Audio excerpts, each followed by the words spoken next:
solar panels are coming on US 35 here, leaving our practice in Logansport. And check out the amount of solar panels that are gonna be installed here. It's pretty impressive. Laying the infrastructure now.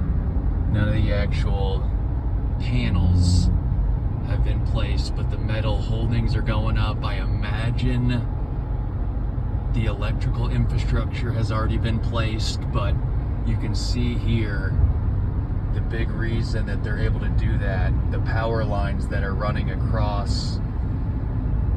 You can see the poles. Since they already have electricity going out there, it makes it much more feasible. You can see it on both sides of the road here on US 35. So really interesting. Indiana actually is, I think, number 3 or 4 in terms of green energy initiative here in the United States. So we have definitely hopped on the green bandwagon. We have a bunch of wind power already.